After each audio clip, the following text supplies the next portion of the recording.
So ngayon guys, may tuturo ako sa inyong napakalupit na tricks. Tuturo ko sa inyo kung paano linisin yung storage nyo at ma-clean yung mga cache in just one tap lang. So hindi na tayo mag-iisa-isa pa ng mga application sa settings, hindi na natin pa kailangan magmano-mano. So isang application lang yung kailangan natin, automatic lahat ng cache ng mga application is matatanggal talaga at malilinis yung storage ng phone natin. Make sure lang guys sa panoorin yung video hanggang matapos para malaman nyo step by step kung paano gawin. So una natin gagawin, kailangan natin pumunta sa Play Store. Hanapin natin yung Play Store sa ating cellphone. Once na makita na natin, click lang natin yan.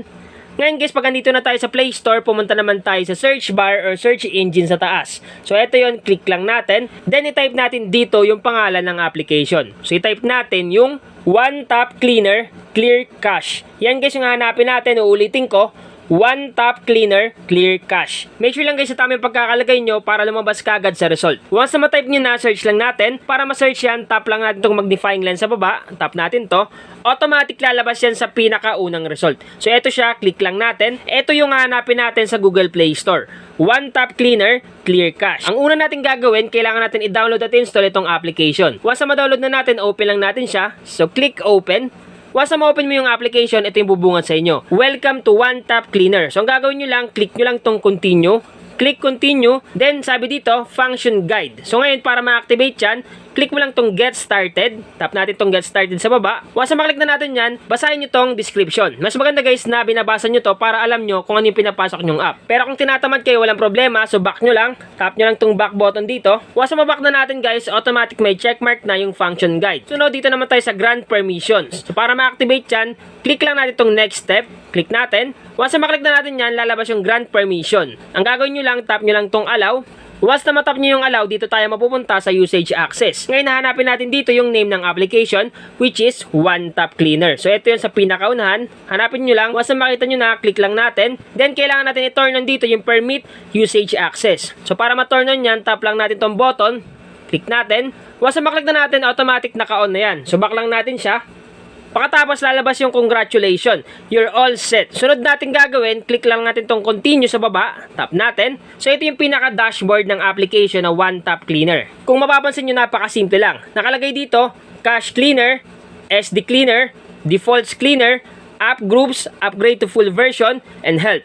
Dito naman guys nakalagay yung storage niya. Dito mo makikita yung kabuuang cache ng mga application na nagko-consume na memory sa phone mo. Nakalagay dito yung cache size which is 2.9 GB or 2% ng aking memory. So napakarami talaga na nako-consume ng cache pag hindi natin cleaner yan. Ngayon nandito din yung use size then available size. So ngayon para ma-clear natin lahat ng mga cache na nakapaloob sa application ng phone natin, para malinis yung storage sa cellphone, ang gagawin mo lang, click mo lang tong cache cleaner. Itong cache cleaner sa pinakaunahan, tap natin. Once na matap mo yan, automatic lahat ng application dito is matatanggal yung cache. Kung mapapansin nyo, kada application may nakalagay na cache. Once na hindi mo tinanggal yung cache ng mga application, talagang makakadagdag sa konsumo ng storage sa phone natin na nagiging sanay kung bakit full storage tayo lagi. Ngayon, lahat ng application na cache is matatanggal pwera lang sa tatlong system apps. Okay? So ano ba yung system apps na yun? So back muna natin, papakita ko muna sa inyo. Scroll down lang natin. Dito sa baba may nakalagay ignored apps. Don't clear cache for apps of the ignore list. So ano nga ba yun? So click muna natin. Ngayon guys, para makita na natin yon, tap lang natin tong ignored apps dito. Tap natin. So ayan guys, yung mga hindi kasama sa pagtanggal ng cache sa application. So automatic naka-check na yan dito sa application at wala na kayong dapat problemahin pa. In-explain ko lang sa inyo para mas maintindihan nyo na mabuti kung paano gamitin itong application. So back na natin.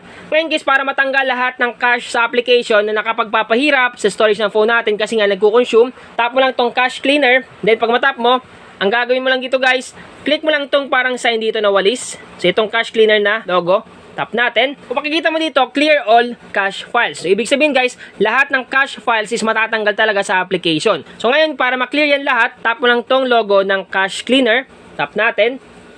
So sunod natin gagawin, tap lang natin tong cache logo dito or cache sign. Tap natin. Once na matap mo yung lalabas yan. So ang gagawin natin, tap lang natin tong yes. Then once na matap na natin yung yes, mapupunta tayo dito sa may accessibility. Sunod natin gagawin, hanapin natin dito yung pangalan ng application which is One Tap Cleaner. So click lang natin tong One Tap Cleaner. Then i-on natin dito yung use One Tap Cleaner. On natin yung button sa katabi. Once na mo na natin yan, nakalagay dito, allow One Tap Cleaner to have full control of your device. So tap mo lang tong allow dito, click allow. Then once na ma-allow mo na, back lang natin siya. So once na ma-back mo na, ito yung makikita mo. Tap mo lang tong okay dito. Then automatic guys, kinikling nyo na yung mga cache na nakapaloob sa application. Hindi na natin kailangan pa mag-isa-isa kasi nga, yung tinuro ko kahapon is one by one. Isa-isa talaga. Paano kung napakaraming application na nakasave sa phone nyo, matatagalan kayo talaga sa pag-clear ng cache. Pero dahil dito sa application, talagang pabibilisin niya yung pagtanggal or pag-clear ng cache or paglinis ng storage sa phone natin. So, ganun guys, kalapit itong application. Ngayon, kailangan lang natin antay na matapos yung pag-clean niya sa bawat apps. So, makita nyo dito guys, 11 out of 33 application yung tinatanggal na cache sa bawat apps. So, talagang napakarami ng application na nakasave sa aking cellphone. Isipin mo na lang kanina, meron tayong 2.9 gigabytes na cache file na nakasave sa phone natin na hindi naman napapakinabangan kasi nga naka-stored lang dito. Ngayon, dapat tanggalin talaga yung cache file. Sa mga nagtatanong naman na pag clear daw nila yung cache at bumabalik, natural lang yun guys. Ang importante, na-clear natin. Kasi nga, once na hindi mo ma-clear, naiipon yung cache at nagiging sanay kung bakit bumababa yung storage sa phone natin. So, makita nyo guys, malapit na tayo matapos. Meron na siyang 29 out of 33 application. So, 29 or 30 na guys. Nakalagay 30 na yung na-clear niya na cache sa bawat apps. So, antay lang natin guys na mag-33 at titingnan natin kung ano yung susunod na mangyayari. So, 31 na. So, napakabilis lang guys. Halos ilang segundo lang, automatic, tanggal kagad talaga yung cache sa application. So, 33 na. Tapos na. Then, antay natin yung sunod na mangyayari. So, antay natin. So, yan guys. Tapos na. Then, magkakalculate siya ng package size. So, nakalagay dito, 2.89 gigabytes clean. So, ibig sabihin guys, meron na tayong 2.89 gigabytes free storage galing sa paglinis natin ng cache sa bawat application. So, sa ganung paraan guys, kaya natin linisin talaga yung storage ng phone natin and at the same time, hindi mawawala yung mga important files natin sa bawat application kasi nga, cache lang yung tinanggal natin, hindi yung data. Take note guys ha, huwag natin gagawin yung clear data once na gagamitin pa natin yung application. Kasi nga, magiging back to zero kayo kung ano yung pag-download nyo ng application dati, yun yung makikita nyo. Kaya dapat yung tatanggalin nyo lang is cache lang. Clear cache lang dapat. So ngayon guys, papatunayan ko sa inyo na cache lang talaga yung natanggal sa mga application at hindi yung data. So pumunta tayo sa application, exit natin. Kunyari Facebook, click lang natin. So once na nag-open yung Facebook at ganyan pa rin, nakita nyo, andyan pa rin yung account nyo, ibig sabihin guys, legit talaga yung application, na cache lang talaga yung tatanggalin para madagdagan yung storage sa phone natin at malinis yung storage. So sa ganun paraan guys, malaking tulong talaga yung application na to para matanggal natin yung mga excess cache na nagko-consume ng memory sa phone natin. Sana guys, nakatulong tong vlog ko ngayon. Once again na Mindtech PH, thank you and God bless all.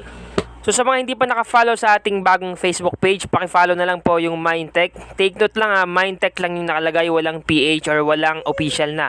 Mindtech lang yung pangalan ng ating Facebook page. So paki-follow na lang para updated ko lagi sa mga post and mga videos na i-upload ko sa Facebook and dito sa YouTube.